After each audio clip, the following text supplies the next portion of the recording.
Hi, my name is Jamie Woods. I am a psychic medium.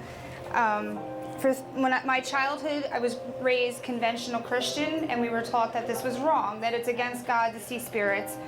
So I've kept it in the closet. I hid from the world what I've seen for 35 years. I guess I could say from the time she was little, I always knew she was different in a lot of different ways.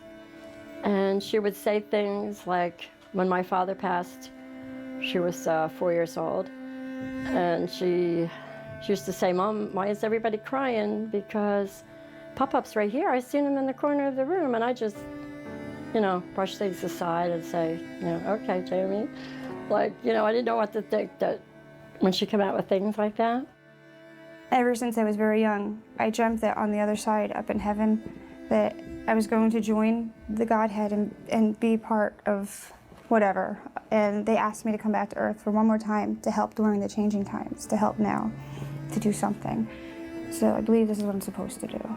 Our crossed over relatives do come down from the other side and come to visit and watch over us and help protect us.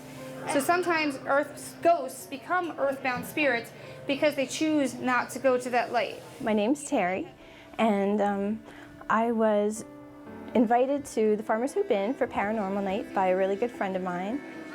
I had never been to a paranormal night, and I decided, okay, I'm gonna go. But if I go, my grandma better show up. She was such a light in my life, and she passed over 17 years ago.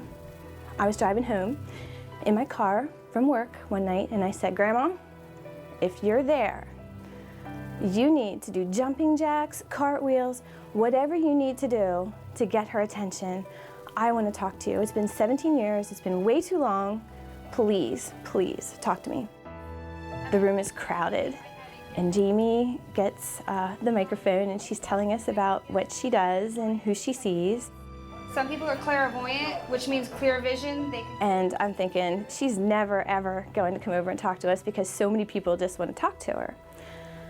But all of a sudden, Jamie stops what she's doing. She turns around and she looks at me and she points and she says, "I'll be over to talk to you." I'm like, oh my goodness, me? I'm looking around, seeing, is it me she's really talking to? She said to me, "There's a woman standing beside you, and she really has been trying to get my attention all night long. She's actually doing cartwheels and jumping jacks." And I knew from that minute on that Jamie was bridging the gap between my grandmother and me.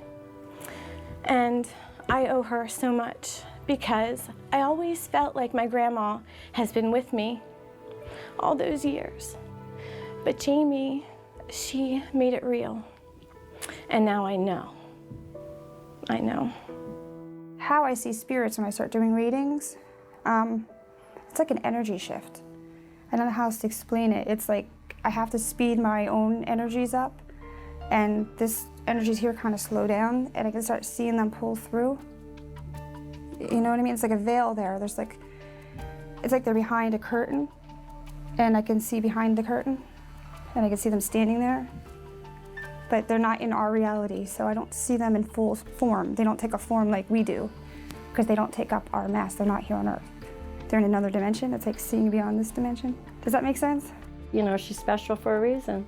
She helps people. It's a good thing, because people have gifts of all kinds. They preach, listen, talk, go to church, to help people. And if this is her way of helping people, then it makes me happy. I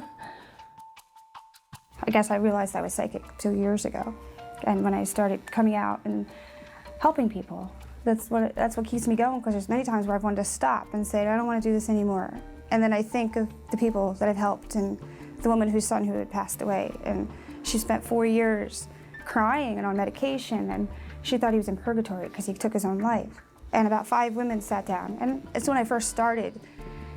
And I said, "Who wants to go first?" And I said, "I have to start with you." To the woman, I said, "Because your son is here," and he said, "He is in heaven, not to worry about that." So, and she said it was the first night's sleep she had in 4.5 years, and she's off all medications now. So, if I can help somebody get peace like that, that's what I'm here for.